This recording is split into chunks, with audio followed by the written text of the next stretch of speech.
Dana kecemasan RM50,000 pun boleh bocor tuan-puan kalau semua duit tu anda letak dalam bentuk tunai semata-mata.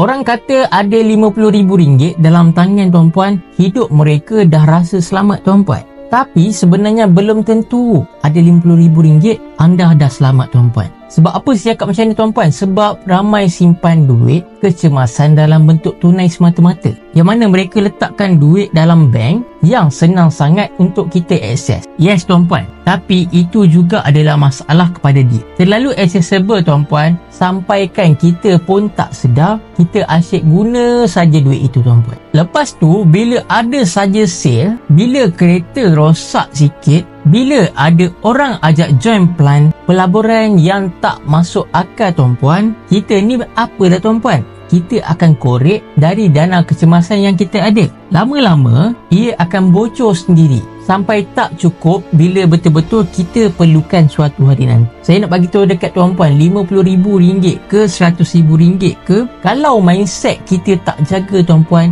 duit tu jalan macam tu sahaja. Sebab tu penting untuk kita pecahkan simpanan. Yang mana tuan-puan bukan letak semua dalam bentuk tunai semata-mata tuan-puan. Tak betul tuan-puan. Simpanlah sebahagian saja dalam bentuk aset susah cair tuan-puan. Sebagai contoh macam emas, tak mudah terguna tapi masih boleh dicairkan bila betul-betul kita perlukan suatu hari nanti. Contohnya ada emergency tuan-puan. Jadi kalau kamu serius nak jaga dana kecemasan yang anda ada, nasihat saya tuan-puan, mula pecahkan simpanan daripada sekarang. Tak perlu banyak pun. Yang penting apa tuan-puan? Anda bijak urus keuangan anda. Saya boleh tunjuk caranya tuan-puan. Follow saya untuk dapatkan lebih ilmu emas dan keuangan.